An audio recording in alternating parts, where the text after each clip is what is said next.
ఒకసారి ఒక motivational speaker stage మీద ఒక 500 రూపీస్ నోట్ చూపించి అక్కడికొచ్చిన ఆడియన్స్ అందరిని అడిగారు. ఇది ఎవరికి కావాలి ఈ నోట్ అని. అక్కడ ఉన్నవారందరూ ఎవరికిష్టం, ఎవరికి కావాలి అని అడిగితే ప్రతి ఒక్కళ్ళు మాకిష్టమే, మాకు కావాలి, మాకు కావాలి అని ప్రతి ఒక్కళ్ళు చెయ్యెత్తి అడిగారు. మోటివేషనల్ స్పీకర్ మీలో ఒకళ్ళకి ఈ 500 నోట్ మీకు నేనిస్తాను అని చెప్పారు. ఎవరికి కావాలంటే ప్రతి ఒక్కళ్ళు చేతులెత్తారు.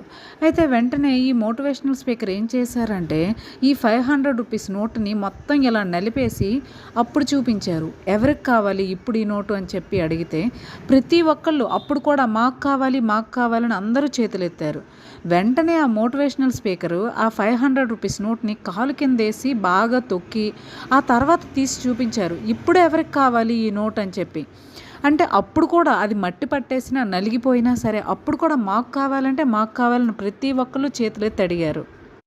అసలు అలా ఎందుకు అడిగారంటే, ఆ 500 రూపీస్ నోట్‌కి ఏం చేసినా దాని వాల్యూ అయితే తగ్గలేదు గాబట్టి ప్రతి ఒక్కళ్ళు కావాలని అడిగారు. అలాగే మన జీవితంలో కూడా మనల్ని నలిపేసే కష్టాలొస్తాయి. మనల్ని ఇబ్బంది పెట్టే మనుషులొస్తారు. ఆ సమయంలో మనం బాధపడిపోతాం. మనం ఏమీ చెయ్యలేం అనుకుంటాం. చాలా వర్త్‌లెస్‌గా మనం పనికిరాని వాళ్ళంలా మనకు మనం అనుకుంటాం. కానీ ఈ 500 రూపీస్ నోట్‌కి ఎలా అయితే దాని వాల్యూ తగ్గలేదో, మన జీవితంలో కూడా ఏం జరిగినా మన స్థాయి ఎప్పుడూ పడదు. ఎన్ని కష్టాలొచ్చినా సరే మీ స్థాయి పడదు, పడలేదు, పడబోదు కూడా. ఇది తెలుసుకోండి. మీ విలువనైతే మీరు పెంచుకోండి. సో ఫ్రెండ్స్, ఇది వీడియో మీకు నచ్చింది అనుకుంటున్నాను. నచ్చింది అంటే లైక్ చేసి సబ్స్క్రైబ్ చేయండి. మీరేమంటారో కమెంట్ చేయండి. Thank you.